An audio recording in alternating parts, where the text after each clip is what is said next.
A paz do Senhor, meus irmãos, minhas irmãs, sejam muito bem-vindos ao nosso canal. É Tempo de Ensinar EBD, um canal exclusivo para os amantes da Escola Bíblica Dominical. Você aí já me conhece, eu sou Adriano Ricobelo, sou presbítero da Assembleia de Deus aqui da cidade Franca, interior de São Paulo. Também sou professor da Escola Bíblica Dominical. Ministro aulas também no CAPED, que é o Centro de Aperfeiçoamento de Professores da Escola Dominical. Hoje nós estamos aqui mais uma vez no nosso canal para falarmos sobre mais uma aula semanal. A lição que nós vamos estudar hoje é a lição de número 8, que tem por título A Sutileza do Enfraquecimento da Identidade Pentecostal. Aula essa que será ministrada no dia 21 de agosto de 2022. E agora nós já vamos adentrar aqui na nossa lição para nós não perdermos nem um pouco dos detalhes da lição. Mas antes de entrarmos aqui, eu queria citar alguns conteúdos, interessantes que eu acabei pegando um pouquinho de cada, que é a revista O Verdadeiro Pentecostalismo, nós já estudamos ela, tá? Os dons espirituais e ministeriais, não vou abordar, mas foi bom rever alguns temas aqui, alguns assuntos.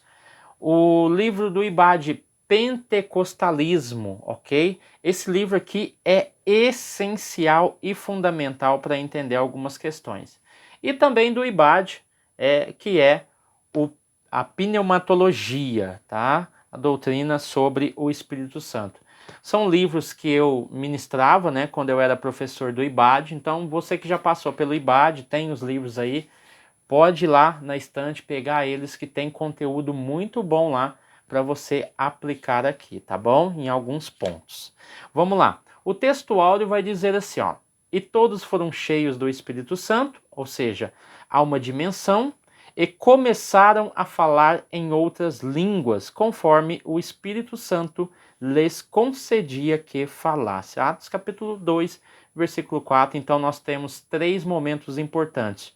O momento ao qual todos foram cheios do Espírito Santo. E cheios do Espírito Santo resultou em um processo. Resultou em qual resultado? Começaram a falar em outras línguas.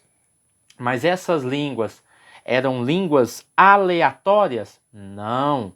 Conforme o Espírito Santo lhes concedia que falasse. Episódio esse acontecido em Atos, capítulo de número 2.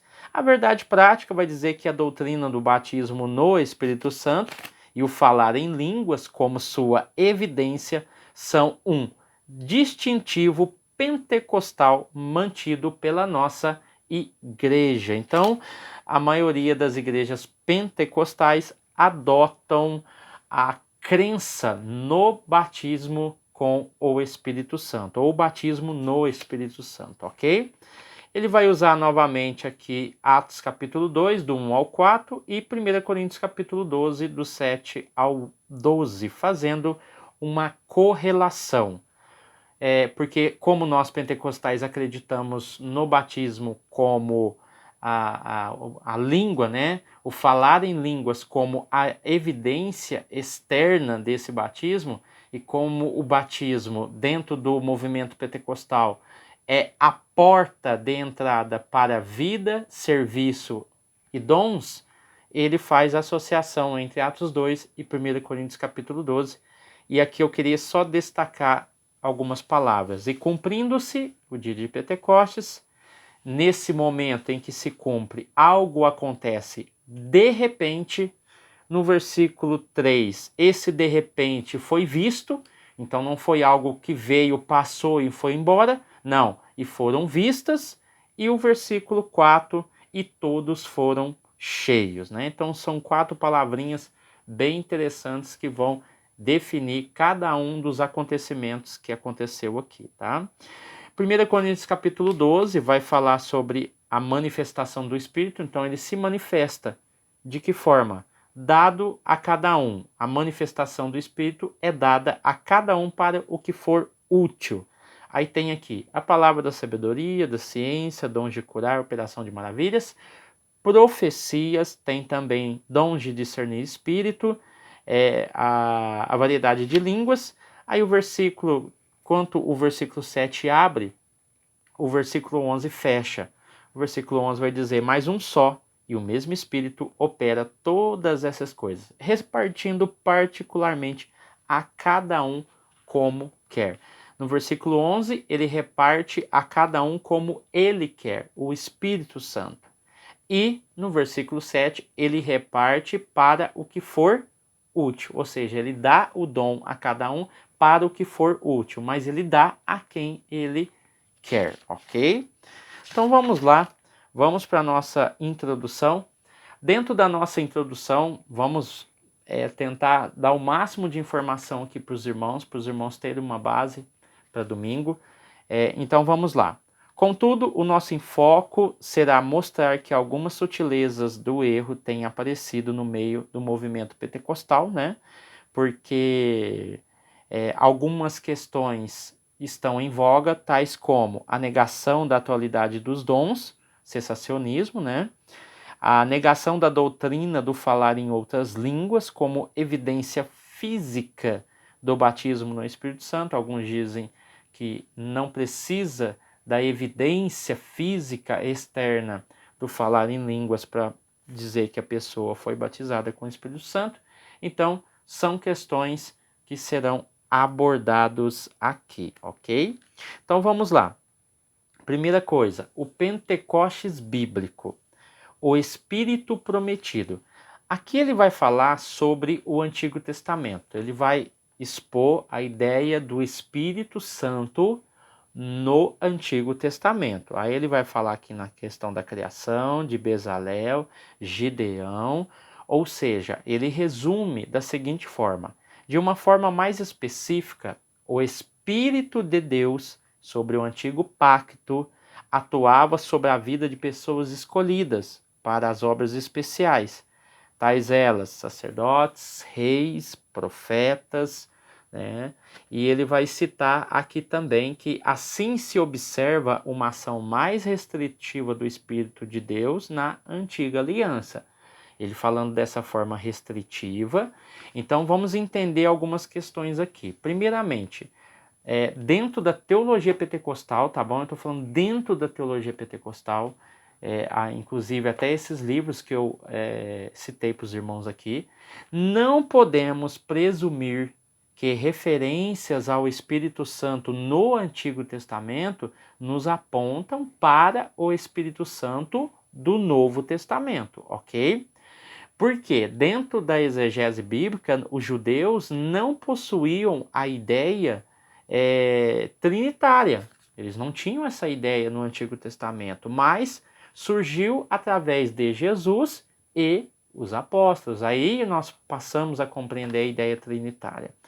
Os autores do Velho Testamento não tinham noção desse fato, ou seja, a compreensão do Velho Testamento se dá a partir de qual ideia? Primeiro, o Ruach. Quando nós falamos, quando ele citou aqui, tanto é que ele fala, de uma forma mais específica, o Espírito de Deus, né?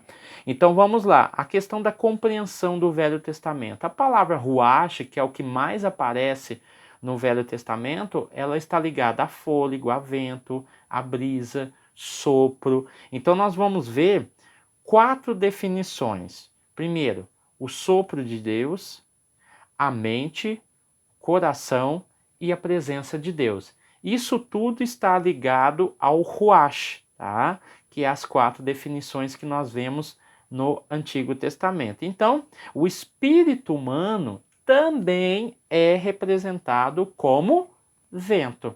Então, dentro dessa ideia, nós entendemos que Ruach, o Espírito de Deus, o Espírito do Senhor, está ligado a vários caracteres dentro do Antigo Testamento.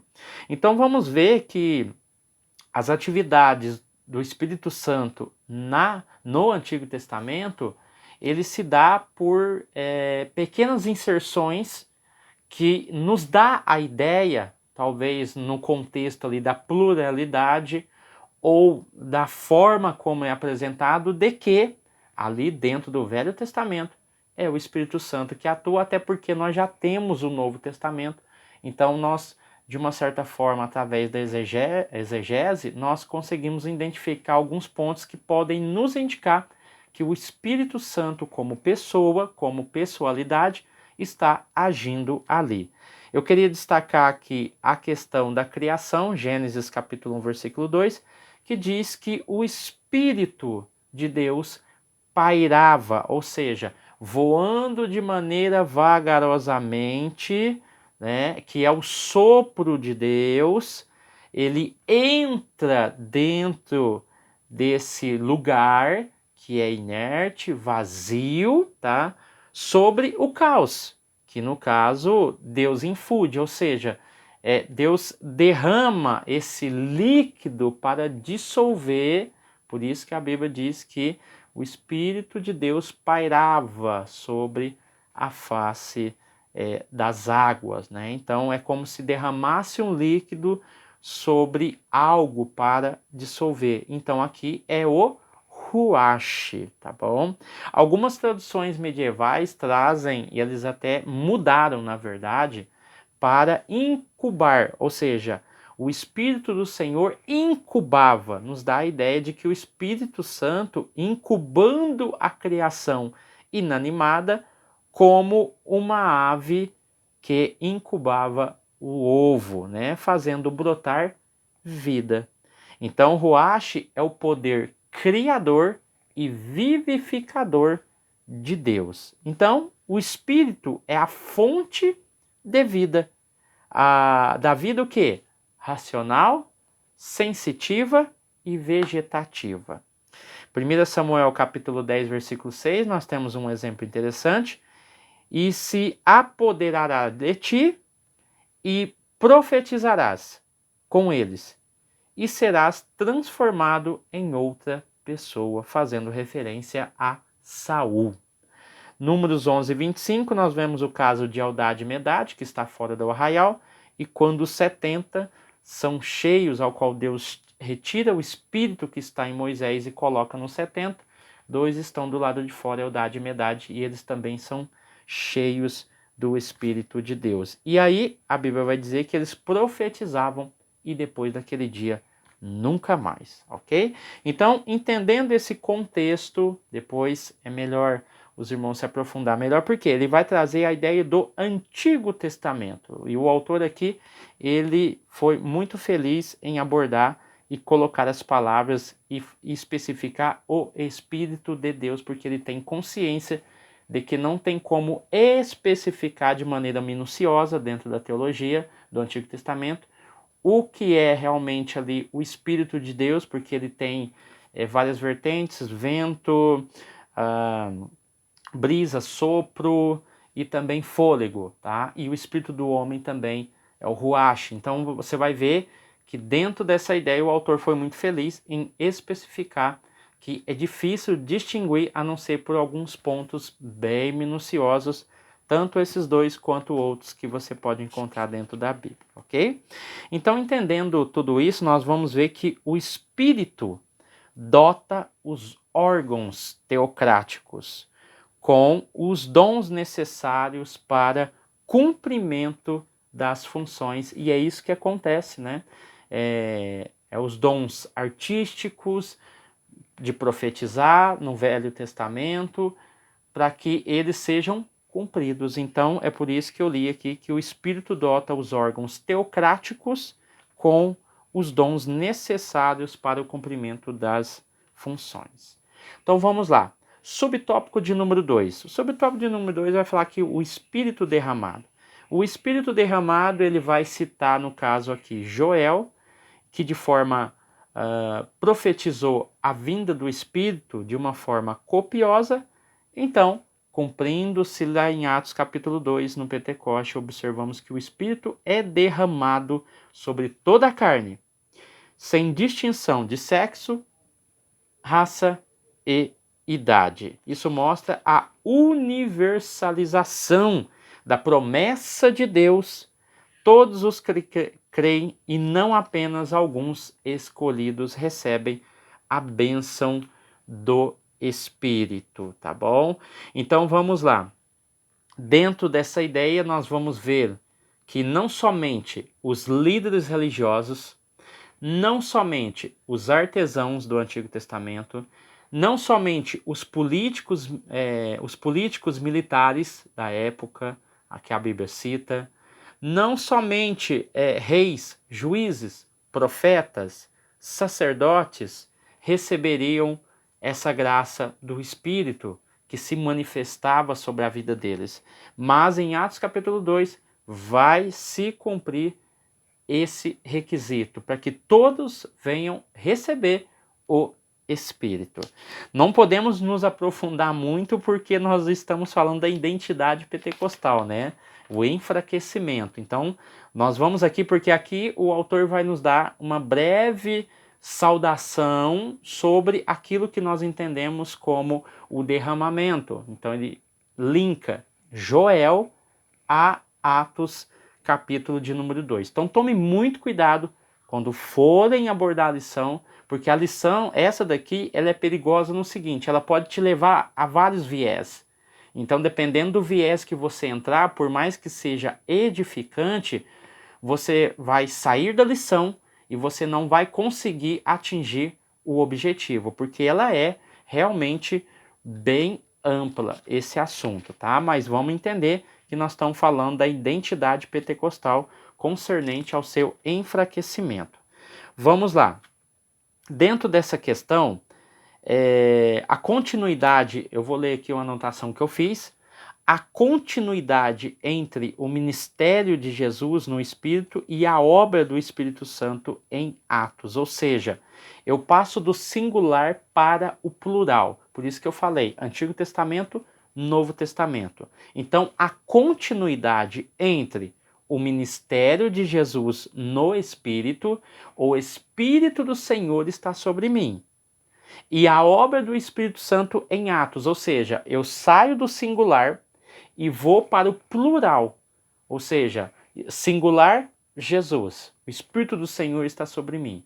Ele assopra o Espírito sobre os discípulos e nós vamos ver as manifestações em Atos dos Apóstolos, que na verdade poderia muito bem chamar Atos do Espírito Santo, porque ele orientou, ele direcionou, ele batizou, enfim, várias ações que o Espírito Santo fez na vida dos apóstolos e dos diáconos, tá bom? Então você vai ver que sai do singular para o plural. Em Jesus, o Espírito do Senhor está sobre mim. Lucas, capítulo 4, versículo 18. Em Atos, uma igreja onde o Espírito Santo está em ou sobre todos, ok? Então ficou muito bem claro. O Espírito Santo, ele orientou e capacitou a igreja. Então nós vamos ver, num primeiro momento, a continuidade, tá? Jesus, igreja. Depois, a orientação e a capacitação da igreja, Atos capítulo 1, do 4 ao 8, que vai falar sobre o recebimento de poder e, consequentemente, esse recebimento de poder vai dar autonomia para que eles sejam testemunhas das manifestações e do poder de Deus, tá bom? Então, por isso que ele orientou e capacitou. O tópico anterior eu falei sobre a continuidade. E o último ponto que nós devemos entender sobre a questão do Espírito aqui, pegando essa ideia de Atos capítulo 2, tá? O Espírito Santo derrubou as fronteiras que dividiam os primeiros cristãos, né? Se você for ver lá Atos capítulo 2, versículo 6, você vai ver que eles ouviam falar em suas próprias línguas. Então eu tenho a xenolalia, eu tenho a glossolalia e a xenolalia. Ali cada um falava na língua do outro, uma língua que ele não entendia, mas o outro entendia. E eles falavam o quê? Sobre as grandezas e as maravilhas de Deus. Então todos saíram ali em torno de 14 etnias, né, que nós podemos classificar em nações, países, mais ou menos 14. Então se difundiu o evangelho a partir dali, ok? Então, continuidade, orientação e capacitação E terceiro item, fronteiras, ok? Então vamos lá. O tópico de número 2 vai falar sobre o distintivo pentecostal de nossa igreja, tá? Então, dentro dessa ideia sobre a questão do cessacionismo, o autor vai nos dizer o seguinte: Agostinho de Hipona introduziu na igreja o erro doutrinário de que os dons haviam cessado. Isso lá em 354, 430, né? Os dons de fato existiram, contudo haviam sido restritos no período apostólico. E mesmo com o advento da grande reforma luterana, os reformadores não conseguiram se desvencilhar dele. O movimento pentecostal surge posteriormente como resposta a esse desvio doutrinário. Aqui não vai dar tempo de falar, mas durante a partir aí século XIV para frente, um pouquinho antes da reforma e depois da reforma, vai surgir vários grupos de reforma. Reforma da igreja, né? E com isso, esses movimentos são movimentos de renovação. O próprio nome movimento pentecostal nos dá essa ideia. Por quê? Movimento pentecostal fala de um povo que pertencia a determinadas igrejas e queria o quê? Um ascendimento, ou seja, eles queriam que a igreja voltasse àquele avivamento. Então, o movimento pentecostal, na verdade, quando você estuda a teologia pentecostal, ele não tinha como intuito estabelecer uma nova instituição. A ideia era de movimento pentecostal. A ideia de que os dons, a ideia de que o falar em línguas não estavam restritos à igreja primitiva. Os três argumentos cessacionistas que nós temos hoje, segundo John MacArthur, é o que? A unicidade das escrituras como fonte da revelação, ou seja, para o cessacionista, a Bíblia, ela é o que? Ela é a fonte da revelação. Então nós não precisamos de mais nenhuma revelação externa através de profecias, visões, revelações que indicasse ou que indica um futuro ou um presente. Tudo já está ali e que os dons cessaram com a igreja primitiva. Então, a unicidade das escrituras como fonte de revelação e mais nada. A falta de manifestação do Espírito Santo durante a história da igreja é um dos argumentos fortes, que a falta de manifestação do Espírito Santo durante a história da igreja, foi fator primordial para mostrar que os dons cessaram, tá? E falhas no movimento pentecostal acusados de praticarem falsos dons, tá? Então esses três elementos, existem mais, mas eu fiz questão de citar esses três, que são fundamentais para se entender o pensamento cessacionista. Só que, concernente ao período, dizer que não existe, se você estuda a história pentecostal, a teologia pentecostal, você vai ver que dentro da Didaquê, que é lá dos primeiros séculos da igreja, você vai ver que lá existe dentro da Didaquê, que é um livro de normas, condutas, regras da igreja primitiva, o ponto aonde se diz que o cristão deve saber discernir a profecia e receber profetas, tá? Então, se um profeta ficasse na casa de alguém 3 dias, essa pessoa não era um profeta, ok? Tinha algumas normas, algumas regrinhas lá. Então, você vai ver que discernir a profecia. Então, já existia profecia a partir do primeiro século. No ano 180, se você for ver Irineu de Lyon, ele fala em tipo de línguas e dons proféticos. Então, não vai dar para a gente falar aqui também, mas esse conteúdo está dentro do estudo teológico do IBAD. Então, ele vai trazer esses pontos argumentando e fazendo um contraponto à ideia cessacionista de que na igreja não existia dons, tá? Embora nós temos que entender que conforme a igreja, os anos foram passando, se você for ver na Confissão de Westminster, 1643, 1648, lá fala que Deus ainda cura, mas em resposta à oração e não através das mãos de um orador. Então, ao longo do tempo, as igrejas tradicionais elas foram impondo limites à ação do Espírito Santo. Não é que o Espírito Santo deixou de atuar, mas a própria igreja, ao longo das suas formações, elas foram impondo limites. E nós temos aí, os irmãos sabem, um período bem sombrio da igreja, um período de corrupção, um período de depravação, que isso faz com que a igreja perca o contato íntimo com Deus, ok?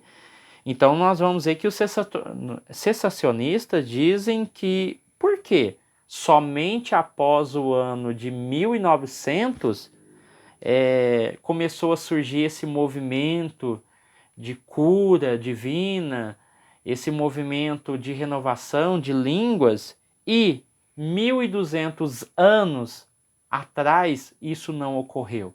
Então os cessacionistas eles vão bater nessa tecla, mas nós, olhando dentro da história, nós vamos ver que há indícios e elementos de que esses dons, essas línguas não cessaram, elas diminuíram de intensidade. Essa poderia ser a colocação mais certa. Tanto é que vai surgir o movimento pentecostal, o mais famoso da Rua Azusa, tá? Não vai dar tempo de falar aqui também, mas é a faculha que precisava para acender esse movimento de renovação, ok? Vamos lá, as línguas como evidência.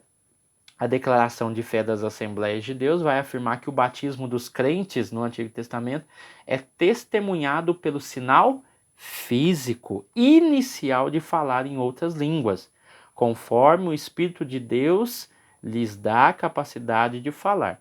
O falar em línguas, nesse caso, é o mesmo em essência que o dom de línguas. Então, dentro da teologia pentecostal, se separa o batismo com o Espírito Santo no falar em línguas como sinal físico externo de que ela foi batizada, diferente do dom de línguas que é apresentado em 1 Coríntios capítulo 12. Então há uma diferença dentro da teologia pentecostal concernente a isso.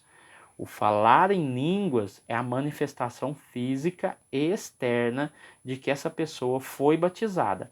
E quando ela é batizada, ela tem uma capacitação para vida e ministério. E dentro da teologia pentecostal, após o batismo com o Espírito Santo, a pessoa abre uma porta para que os dons espirituais sejam recebidos por aquela pessoa, ok? Então, dentro da teologia pentecostal, nós entendemos dessa forma.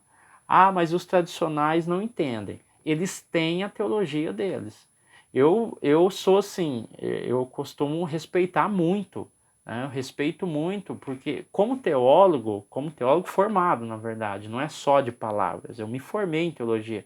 Como um teólogo formado, eu aprendi que as diferenças teológicas, elas nem sempre vão indicar que a pessoa vai ser lançada no inferno ou vai para o céu. Eu lembro muito bem quando o professor de teologia colocou diante de nós a Ordo Salutis da Igreja Luterana, da Igreja Católica, da Igreja Pentecostal, né, a arminiana, na verdade, e me fugiu a memória a outra. E todas as ordens estavam, vamos dizer assim, embaralhadas. Mas, no final, todas as 4 teologias que foram colocadas, que são as 4 principais, todas tinham um único final: glorificação. Tá? Então, tanto a católica, a luterana, a arminiana, a calvinista, né? Calvinista, todas elas no final é glorificação. Então, o que vai mudar é a forma como se entende essa teologia, lembrando que todas usam a Bíblia. Eu posso usar a Bíblia para defender o meu ponto de vista pentecostal. O calvinista vai usar a Bíblia para defender o ponto calvinista dele. Né? A Igreja Católica vai usar a Bíblia para defender os seus pontos de vista. O luteranismo vai usar a Bíblia para defender o seu ponto de vista. Tá? Então, o importante nisso tudo é que a sua fé seja defendida. Nós pentecostais não abrimos mão do batismo no Espírito Santo, os dons de curar, dons de profecias, dons de língua, ou seja, nós buscamos essa renovação e esse movimento pentecostal oriundo de Atos capítulo 2, ok? Se você não quer buscar, amém, meu irmão. Você não vai perder a salvação por causa disso. Mas eu, como pentecostal, busco o batismo, busco os dons espirituais para a edificação da minha vida e do meu ministério, ok? Então nós entendemos aqui, já falamos que a carnalidade, a apostasia, mariolatria, as indulgências, a salvação pela igreja, a fraude, a frieza da igreja, fez com que a igreja ao longo do tempo perdesse o foco e assim o Espírito Santo deixasse de atuar de forma plena, tá? Outro dado que eu queria passar aqui é de Orígenes, né? Ano 250, fala dele, entre aspas, os dons diminuíram em essência, mas não desapareceram, ok? Vamos lá. Tópico de número 3, mantendo a chama pentecostal acesa. Dentro dessa ideia, uma marca distintiva dos pentecostais clássicos ou históricos era o seu amor e fidelidade às escrituras, isso é fato. Já foi dito que o movimento pentecostal surgiu em um contexto de reação ao liberalismo teológico datado do século XVIII. Lembra que nós falamos isso na outra aula, século XVIII.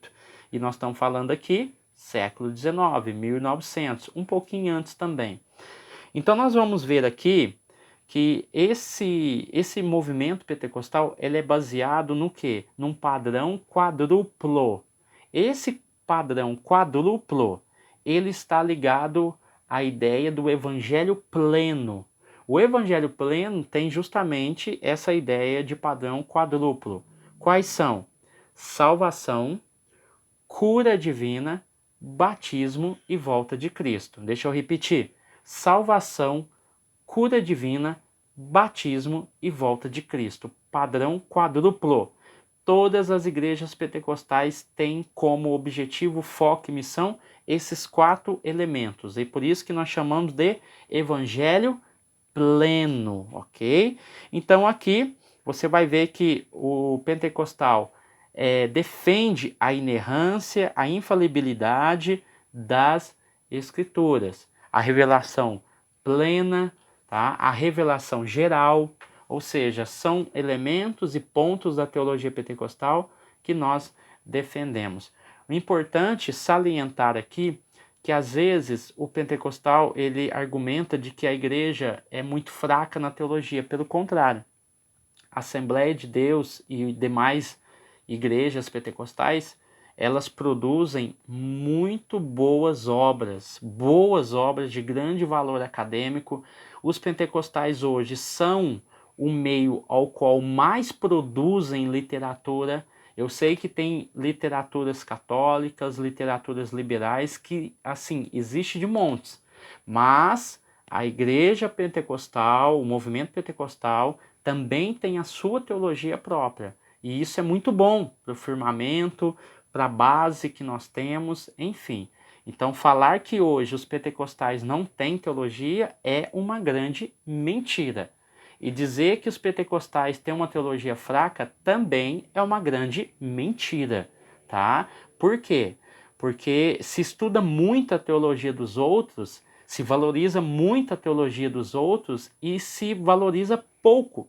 Tanto é que na sua igreja você vai ver que tem poucas pessoas que fazem teologia. Por que isso? Sendo que no meio tradicional eles amam teologia. E no meio pentecostal, em vez de você aprender a sua teologia, você vai aprender no YouTube, vai aprender em sites que às vezes, na sua grande maioria, é calvinista, e trazem uma bagunça. E os judaizantes, né, que tem muito também, ensinos judaizantes dentro da Assembleia, dentro do contexto pentecostal, tá bom?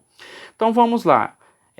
Encerrando aqui o tópico de número 2, subtópico, né, o exercício dos dons espirituais. Não existe um movimento pentecostal autêntico sem a prática dos dons espirituais, porque eles estão baseados nessa fórmula, tá bom? De dons espirituais, que é o grande movimento de trazer novamente à tona a ideia e o exercício dos dons espirituais e do falar em línguas estranhas, que é o grande marco da teologia pentecostal.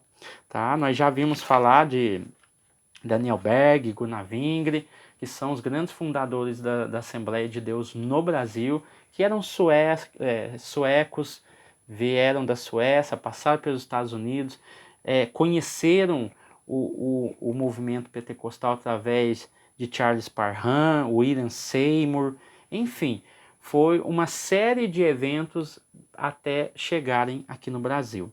Deixa eu mostrar um dado muito importante para a gente encerrar aqui, para mostrar que o movimento pentecostal, por mais que ele está sofrendo ataque e enfraquecimento, ele é o que mais cresce. Olha para você ver. O censo de 1940 dizia que existia 1 milhão de protestantes no Brasil, o censo de 1940. 1950 já tinha 1 milhão e 700 protestantes. 1960 tinha mais de 3 milhões. 1980 tinha mais de 7 milhões. Em 1970 se comprovou através do censo que dos 4 milhões de protestantes que existiam, 60% eram pentecostais. Em 1980, esse número subiu para 7 milhões de protestantes. Em 2010, que foi o último censo, mostrou que existe 42 milhões 275.440 protestantes. Desse número de 42 milhões de protestantes, 25 milhões se consideram pentecostais. Desses 25 milhões incluídos nos 42, 12 milhões dizem ser assembleianos. Olha para você ver, a margem é muito elevada no meio pentecostal. Então, o que faz crescer o cristianismo dentro do Brasil, sem dúvida nenhuma, é o movimento pentecostal. Porque dos 42 milhões, como eu falei, 25 milhões são pentecostais e dentro desse número de 42, 12 milhões se consideram assembleianos. Lembrando que o primeiro censo de 1890, que foi o primeiro censo, existia apenas 142.235 protestantes, tá bom? Olha para você ver que dado importantíssimo para mostrar que o protestantismo pentecostal, ele é o que mais cresce no Brasil e é por causa dele que nós temos ainda o protestantismo ainda vivo. Tem igrejas que no censo de 2010 não chegou a 1 milhão de fiéis, tá? Então assim, é para se respeitar a Assembleia de Deus e demais denominações pentecostais. Vamos lá. Aqui já encerrando também, eu queria falar sobre a primeira onda, segunda onda e terceira onda. A primeira onda vai de 1910 a 1950, eu tenho Congregação Cristã, Assembleia, Igreja Adventista da Promessa, que é a primeira igreja pentecostal brasileira, tá? Igreja Adventista da Promessa, a primeira igreja pentecostal genuinamente brasileira. Congregação e Assembleia veio de fora. Segunda onda, 1950 a 1970. Evangelho Quadrangular, Brasil para Cristo, Igreja Pentecostal de Nova Vida, Igreja Pentecostal Deus é Amor. A terceira onda, que são os neopentecostais ou pós-pentecostalismo, Igreja Universal do Reino de Deus, Igreja Mundial do Poder de Deus e Igreja da graça, ok? Então aqui nós encerramos a nossa aula. Espero que você tenha aprendido um pouco. Deus abençoe você, sua casa, sua família e até o próximo vídeo em nome de Jesus.